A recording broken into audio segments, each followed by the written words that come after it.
Everybody, welcome to Board Online, Board Offline. Today we have another video from another channel. These are the Legends of Nerdvana. 3 people who are working their way through a 3,000 game collection, and then, if I know gamers, adding more to that collection before they finish working their way through it. So we're going to bring you a video from them. We've got several videos from them coming up in the future. Hope you enjoy them. Click on the link in the description below to go check out their YouTube channel.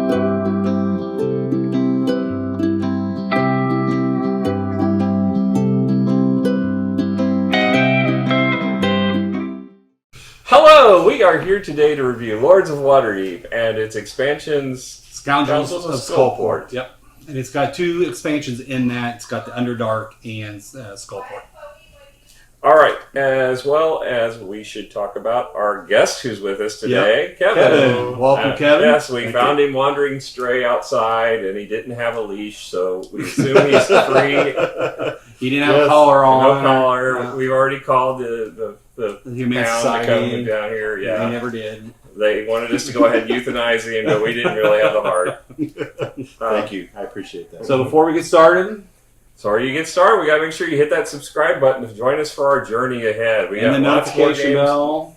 Okay, we can do that too. Well, and we can also comment. You know, Yeah, absolutely. Yeah, whatever you want to do. Tell us what please. games you want us to try. We'll be getting them to the table in the future. All right. So, as a disclaimer, we do have the broken token inside insert. And normally it comes with a plastic insert, which actually functions pretty well, but it only holds the base game. Right, and it does a horrible job of holding the 100-point marker. Yeah, Those always fly out. Yeah, and it does a horrible job of holding the expansion. Which, That's true, when too. you put it in, the box is all like this, and you can't put it in. So this puts it in. Everything holds nicely. So It does. I prefer this, but it does make the game super heavy. So enough about the broken token. Place a holder piece holder insert. Okay, whatever you want to call it. Woody thing. All right. This is a worker placement game. It's probably like one of the quintessential starter worker placement games, I would say. It's one of the most popular ones or well-known ones. Right. As far as the quality of components, you have cards. They have a nice texture to them. They're really good quality cards. You have lots of those. You have cardboard. Cardboard is okay. It's a little thin, and it's got some of the edges are getting a little ruffled because this game's been played a lot. And you got cardboard chits for coins. Yeah, the coins are shaped. I guess these are standard D&D shapes. I don't really play D&D, so I don't know what the shapes are. Not to mention they would be fictitious coin anyway, so they really wouldn't have a shape. But you know, these I think are 5s. These are 1s. Actually, they say a 1 and it says a V on it. So apparently, Dungeons and Dragons or use Roman numerals. Who knew? You've got wooden basic cubes. So if you can imagine, this is a fighter. Yeah. And this is a cleric. Yep. And this is a wizard. Yep. And this is a rogue. Then you this got is a good the game imagination. For you. We just call them purple cubes, black cubes, Right. orange cubes, white cubes. And there are upgrades out there where you can actually get minis Meeples, to do it. So they're pretty neat. Yeah, so we don't have those. We just have the basics. The meeples are kind of cool. They're bigger than normal. Right. They have very tiny arms that are like squeezed against them. They look like Christmas trees. They're really. T-Rex, little mini T-Rexes. I think that was designed after me. Well, the yellow one actually does kind of look like you. All right. So as far as quality components, what do you think, Rob? The boards, I have a little bit to be desired with, just because all the colors are muted. So things blend really closely. So sometimes it's kind of hard to see where your pieces are and where your buildings are and what's been used and not been used, just because it blends together so well. I'm on the fence as far as components. Some of it's kind of cool. Some of it's very generic. So I don't think I can go any higher than a 7. I was kind of at a 7 on this one too. I don't think there's anything really that spectacular about the wood bits, but you do get a lot of good cards.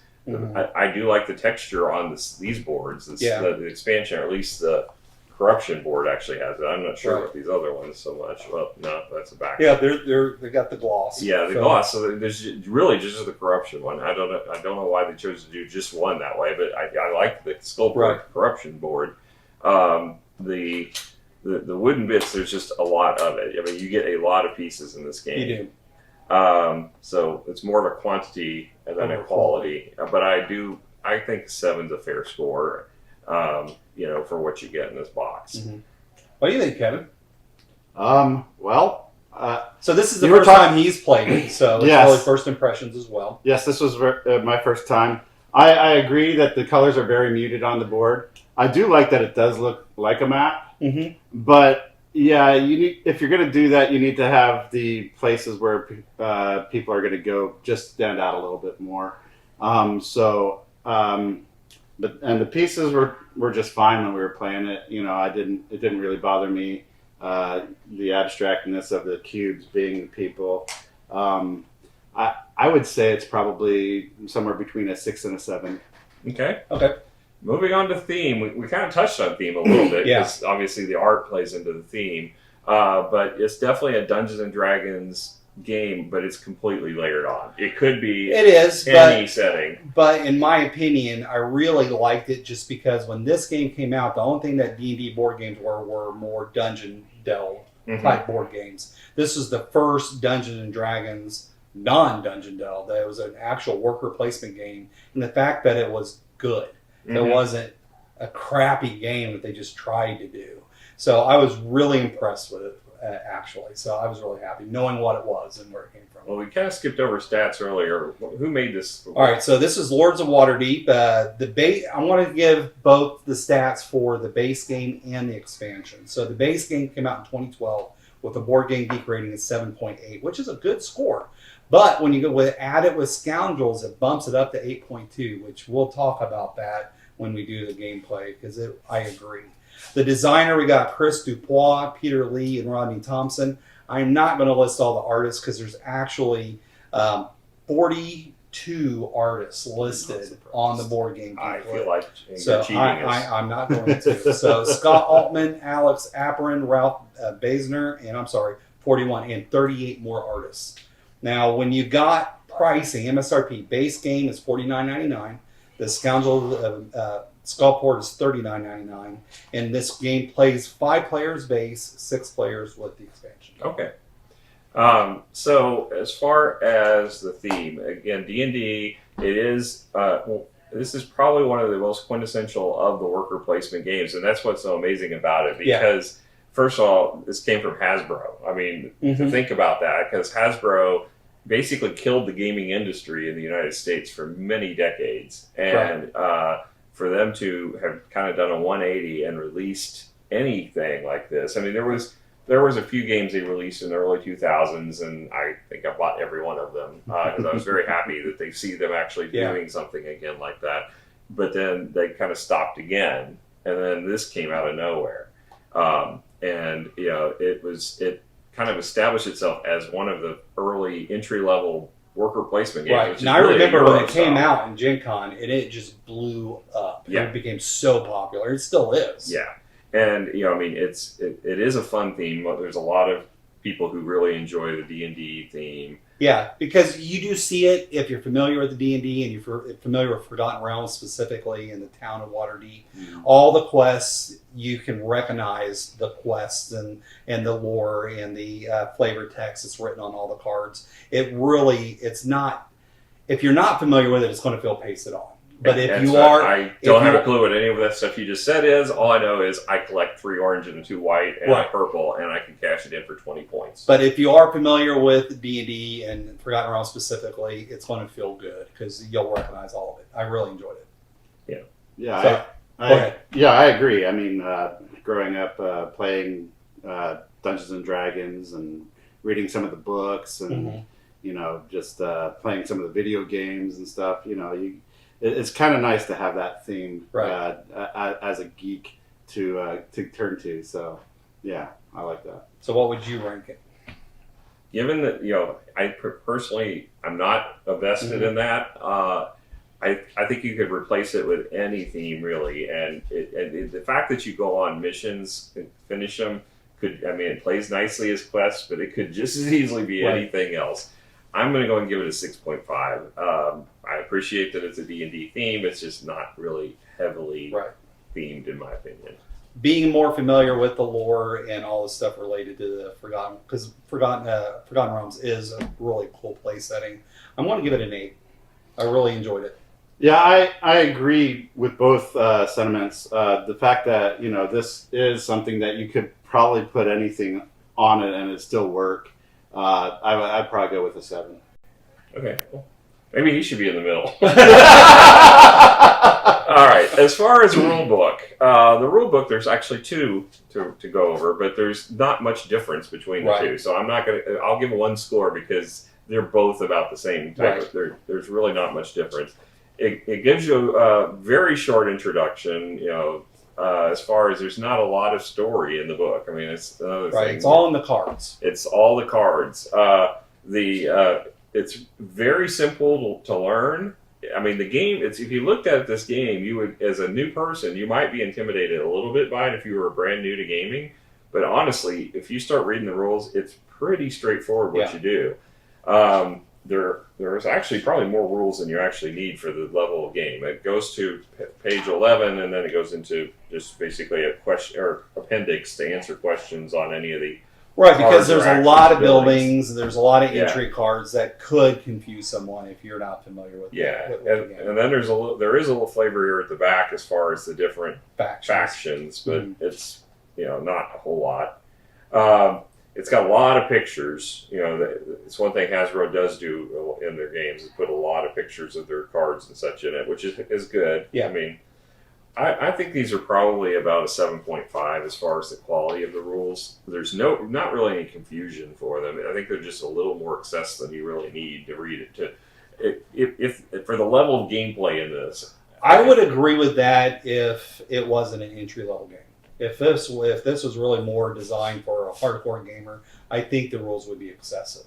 But seeing how I really think this was designed for an entry level, a beginner gamer, I think it does a good job of mapping everything out and making sure you understand how to play the game. If you're not familiar with worker placement, I'm gonna go an 8. Okay.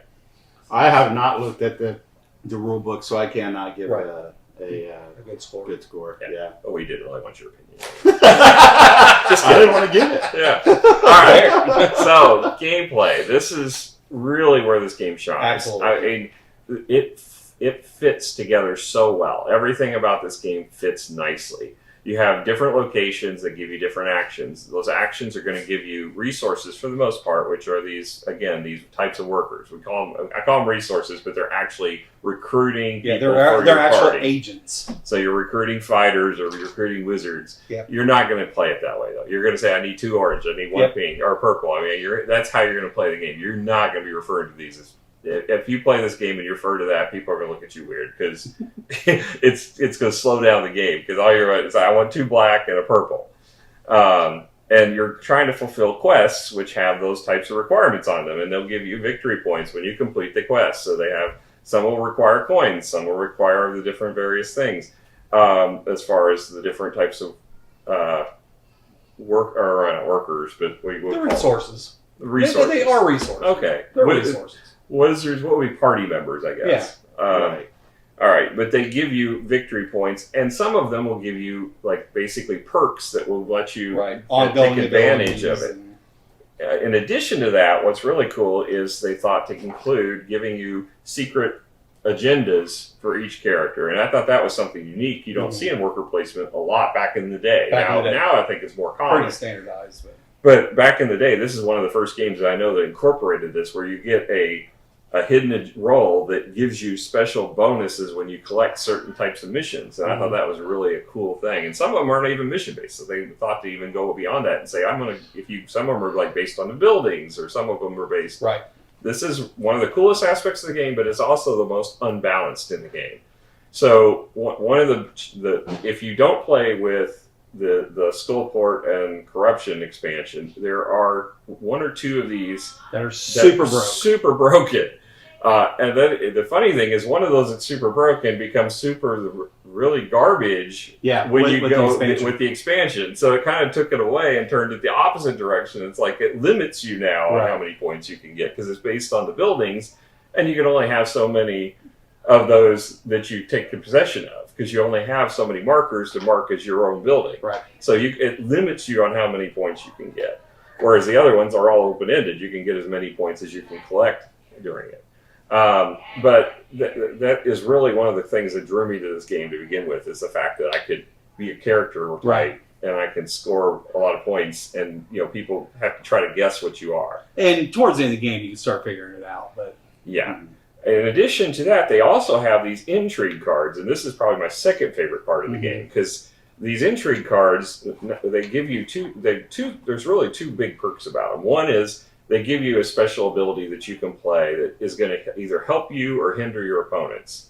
And sometimes they'll give them a mandatory quest that they have to fulfill before they can complete any of their other quests. And it really is a crummy quest. It gives you like nothing. It gets 2 victory points or a coin. It wastes their time, wastes their resources, because you can only fulfill one quest per turn, per action. Per worker. So so the other thing these do is these are most commonly used. There's other spaces that use them, but the most common place for you to use them is Waterdeep Harbor.